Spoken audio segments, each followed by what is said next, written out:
Novamente, boa noite a todos e a todas. Sejam todos e todas bem-vindos. Então, vamos falar de psicanálise de contos de fada, e eu vou usar aqui os slides de uma aula, né, que já foi realizado. E nesta aula eu usei dois livros. Então, o livro base, né, é o Psicanálise de Contos de Fada, tá? Esse é um clássico, né? E agora que eu revi a aula, eu usei mais dois livros de psicanálise, tá? Para o conto, então, tem um conto aqui, né? Um conto deste livro, né? E eu usei também o Mulheres que Correm com os Lobos. Obrigada, viu, Aninha? Você me deu de presente. E este livro ele é muito conhecido, ele faz muito sucesso, ele é muito vendido, muita gente já leu, né? Então, eu achei interessante também trazer o conto a partir deste livro, tá? Então, eu vou começar a compartilhar a tela para a gente falar da parte teórica dos contos de fada, né? Do Bruno Bettelheim, né? Ele vai falando da diferença de contos de fadas e mitos, tá? Então, eu vou ler aqui, né, o que é um conto, qual é a característica de um conto de fada e qual a característica de mitos, né? Então, o conto de fada, eles descrevem uma integração do ego que permite a satisfação apropriada dos desejos do id. Ele tem um otimismo essencial, né? Então, viveram felizes para sempre, né? Então, isto marca um conto de fada. Tem um nome genérico. Uma vez, uma menina que sempre vestia uma capa vermelha, né? Então, são sempre nomes genéricos.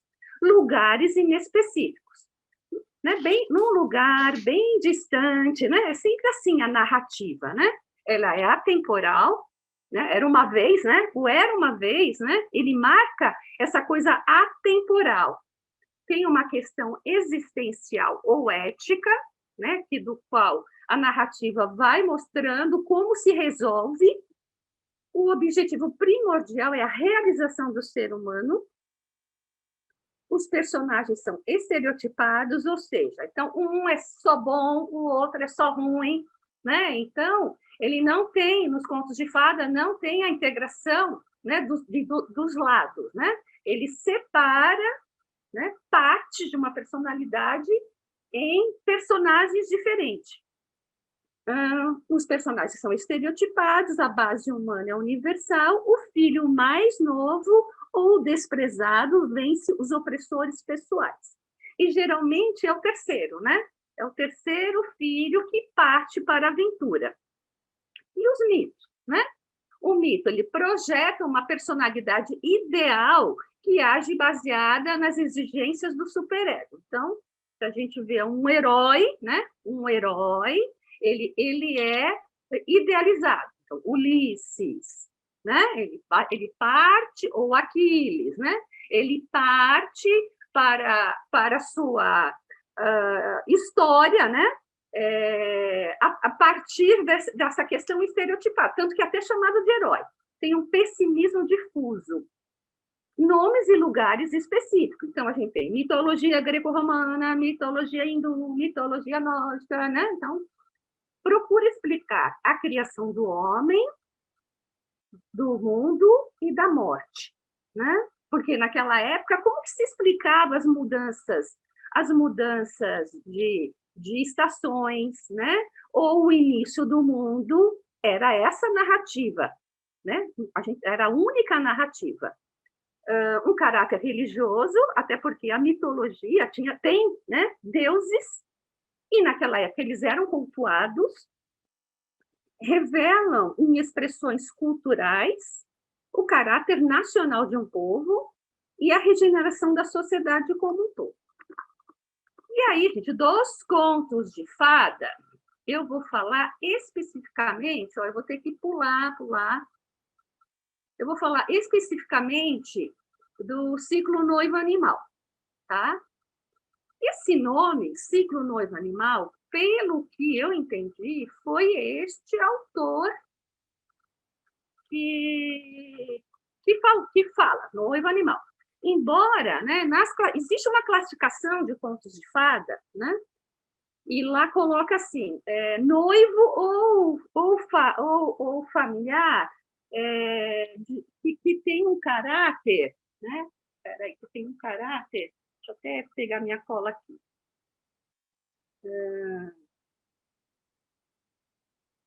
Um caráter extraordinário, né? Ele é sobrenatural, mas não noivo animal, né? Então, qual é a característica do ciclo noivo animal?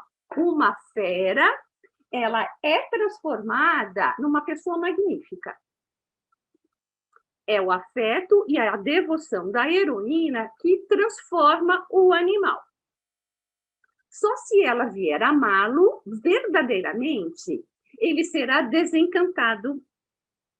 Para que uma moça possa amar integralmente o seu consorte, ela deve ser capaz de transferir para ele sua primitiva afeição infantil do pai para, né, o consorte. A maior parte dos contos ocidentais, a fera é masculina, tá? É de presumir que os inventores, né, desses contos, ou essa questão da tradição oral, né, acreditava que para obter uma união feliz, é a mulher que cabe superar a sua visão de sexo repugnante e animalesco. E aí tem uma série, né, de histórias de noivo animal. Vou voltar.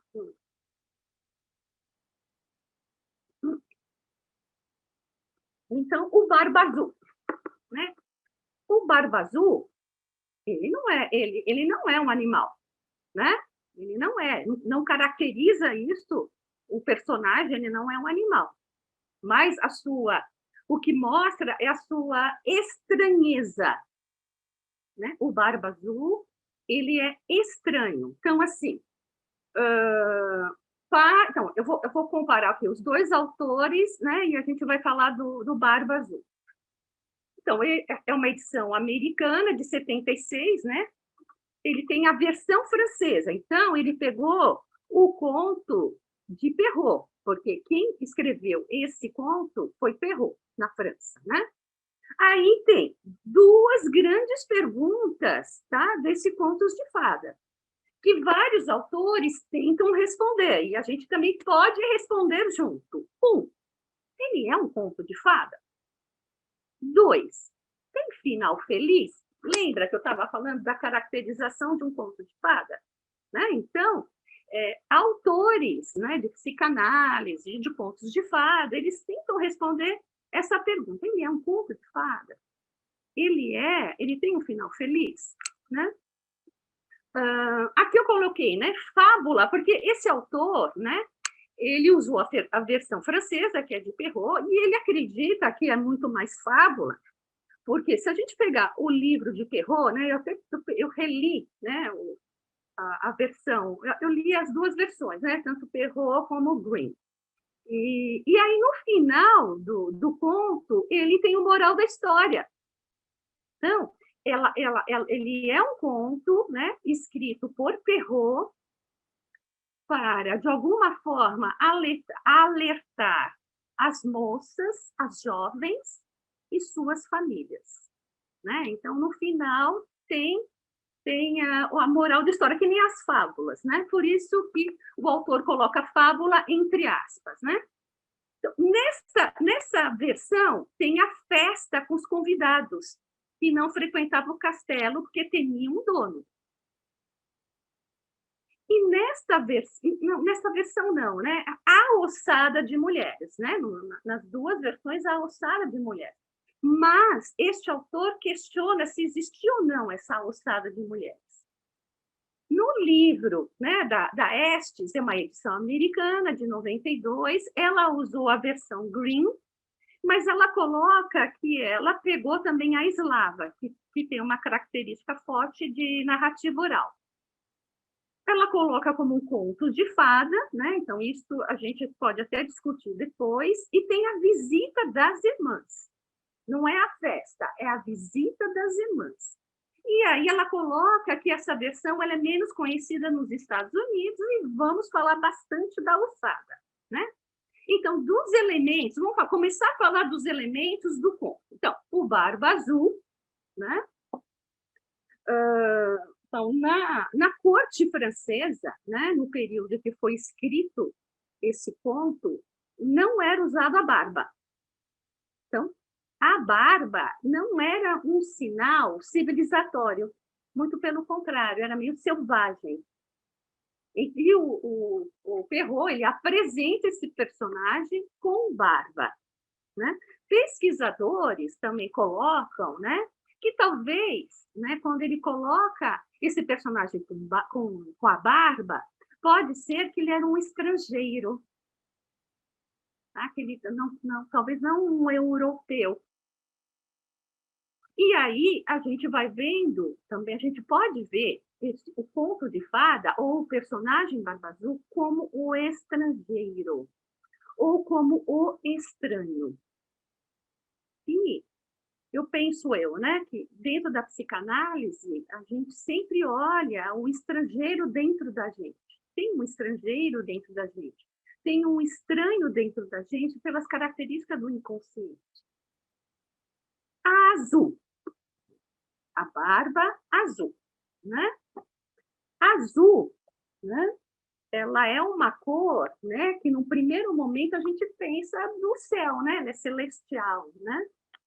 Mas na língua francesa, o azul é colocado como carne crua, né? Então parece que tem um prato chamado stick bleu, não sei como falar em francês, né?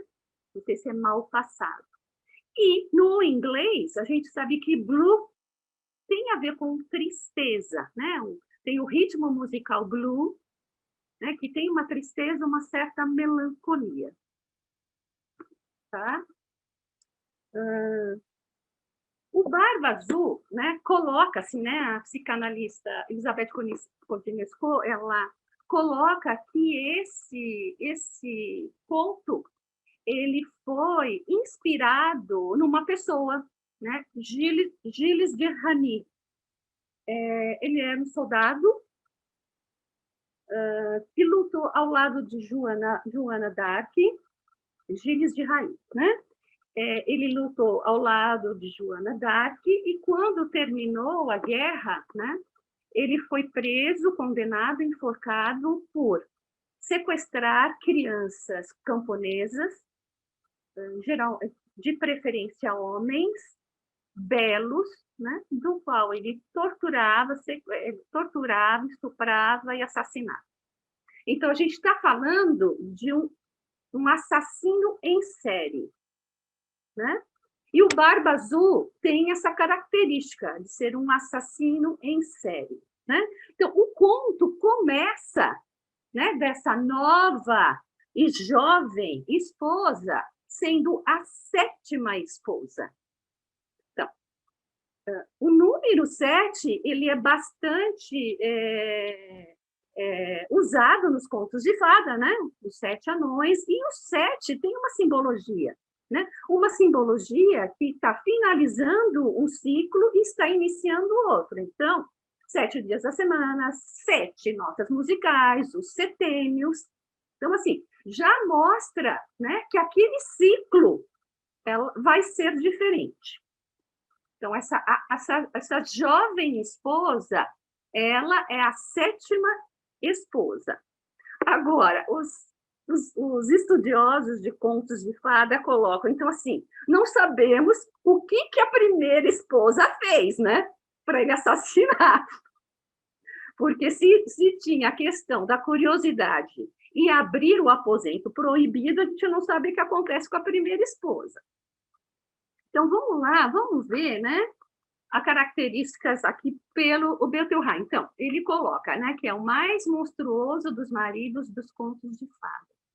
A história mostra que ele está absolutamente errado, que a esposa merece ser que a esposa mereça ser severamente punida e até assassinada.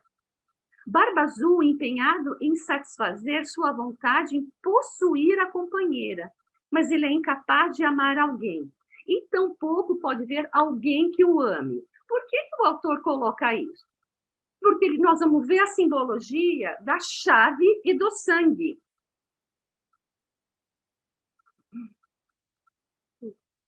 Um minutinho, preciso mudar aqui.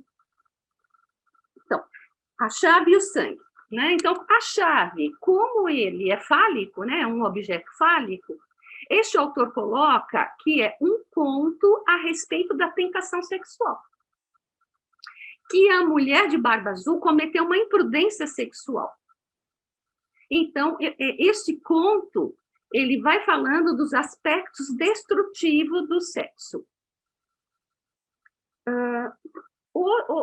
Podemos, assim, outras simbologias de chave e sangue também a gente pode ver, né? Então, o sangue como o assassinato, né? Então, em Shakespeare, né? Em Lady Macbeth, né? Quando a Lady Macbeth mata o rei, né? Ela vê um sangue nas mãos que não tem mais, mas a mão dela está manchada de sangue, né? Então, o sangue tem a ver também com o assassinato. Esse autor também coloca isso, né? Vamos ver, então, o que esta autora, ela esmiuça mais, né? Ela vai esmiuçando mais. Então, ela coloca dessa questão do Barba Azul como um predador. Né? Então, um predador, né? Que ele pode ser externo ou interno.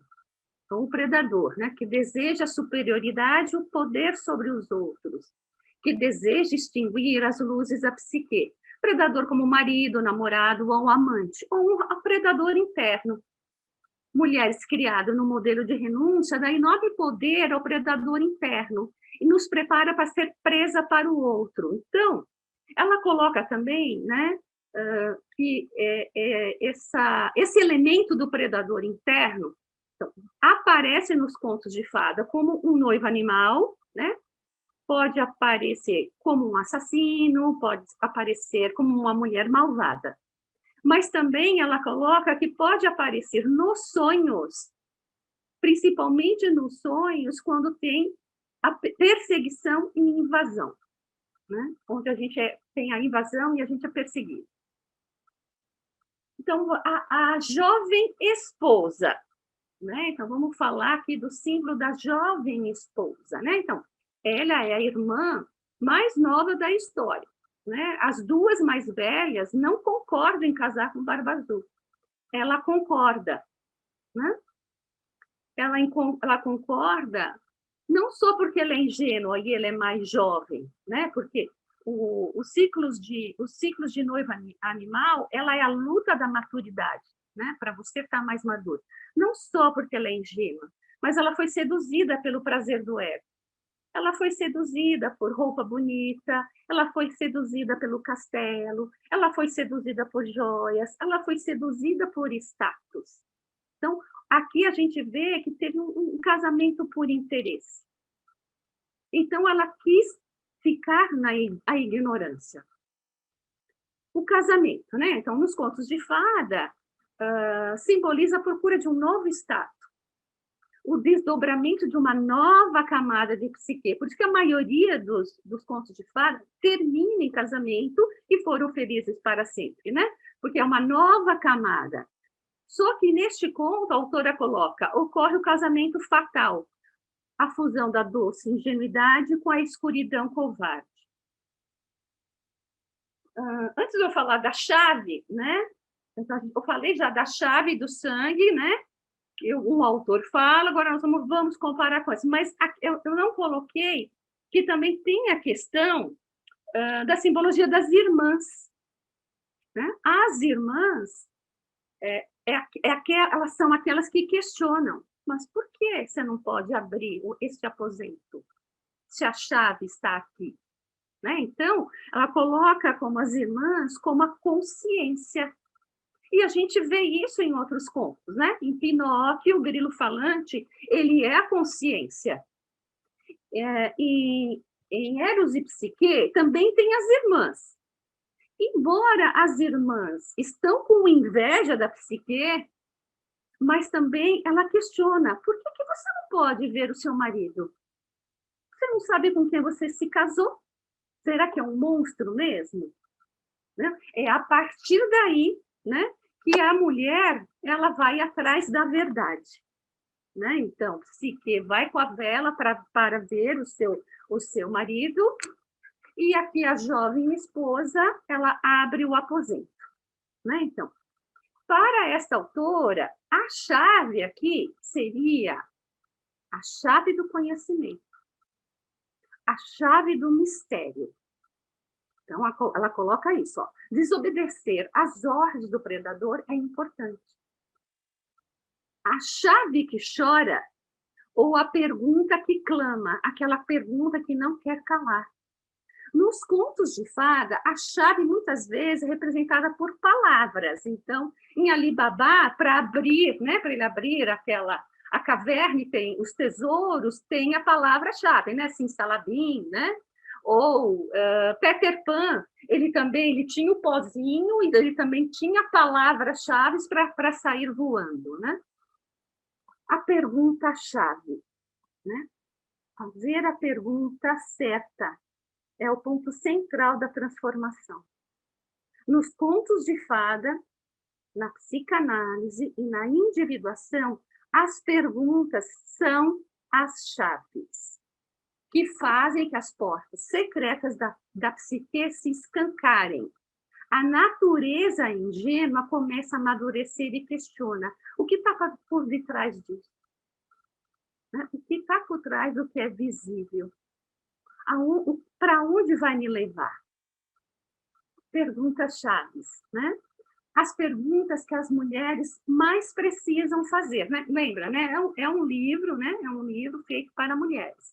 E situações semelhantes a descritas na história do Barba Azul, o que está atrás da porta, o que não é como aparenta ser, o que eu sei no fundo de mim mesma que preferia não saber, que parte de mim foi morta ou está agonizada. Então, assim, contos, gente, do tipo Barba Azul, tem outros, tá? Eu vou.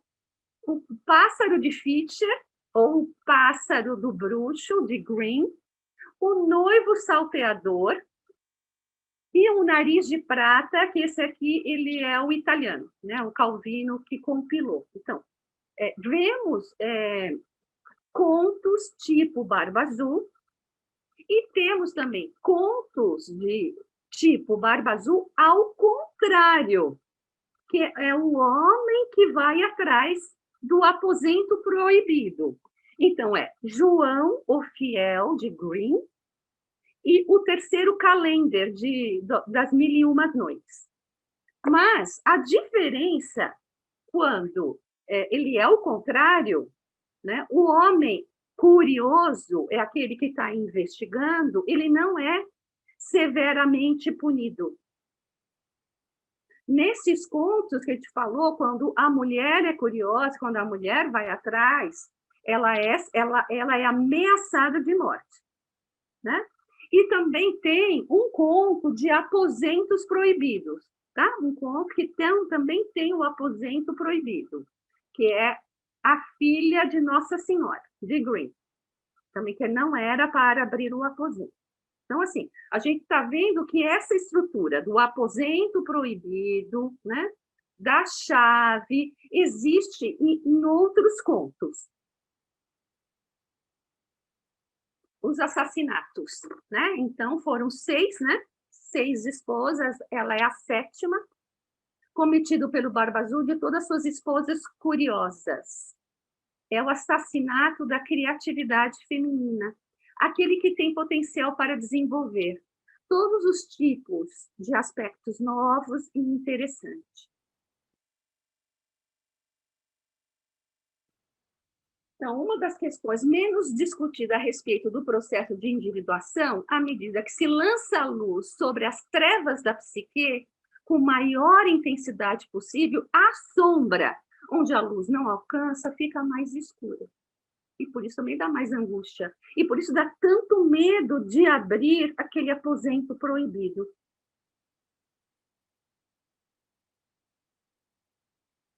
Aí a autora coloca assim: não tenha medo de investigar o pior, de vísceras, dejetos, podridão, fedor, sangue, ossos, moças moribundas e maridos assassinos.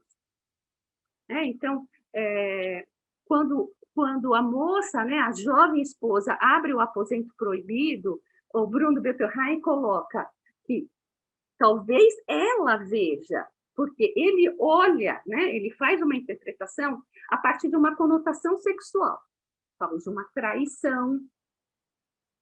Aqui não, aqui ela está vendo de uma outra forma. Então, os contos de fada, então, como eles são altamente simbólicos, os símbolos têm inúmeros, né? Inúmeros significados. Então, assim, a gente vai pegando autores que vai dando diferentes olhares, né? Tendo perdido a ingenuidade, ela se torna astuta. Então, tem um final feliz, né? Teve um final feliz esse conto de fada. A mulher convoca seus irmãos, né? Então os irmãos vêm e matam o Barba Azul. Então para ela os irmãos é aquele que dá a ação, né? Que é possível ter uma ação de defesa e não ter o assassinato. Onde mora aqueles aspectos da psique que foram treinados para a luta, até a morte ser necessária, porque esse é o final, né? O Barba Azul, ele é assassinado pelos irmãos. Desarmamos o predador ao mantermos nossas intuições e instintos e resistimos à sedução. Lembra que o Barba Azul seduz. Ele leva para passear, ele oferece piqueniques, ele oferece roupas e joias, ele vai oferecendo. E mais sábia da próxima vez, né? Então, podemos tirar, tá? Pronto.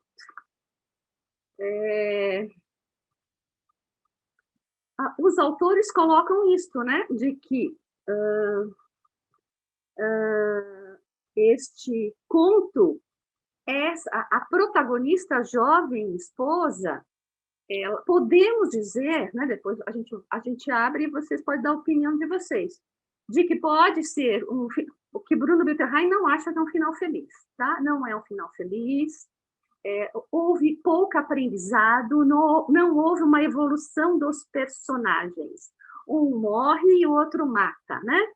Para outros autores, coloca que não, que de alguma forma essa esposa, né, casou com um marido extremamente cruel, né, que não tinha uma outra forma, e que ela ganhou sabedoria, e que ela ganhou experiência para a próxima vez não casar só por interesse, e talvez fazer a sua escolha.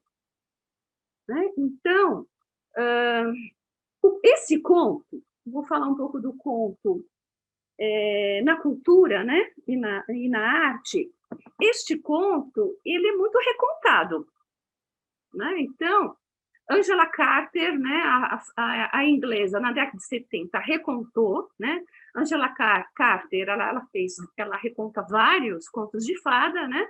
E a gente vê no filme A Menina de Capa Vermelha, né? É dela.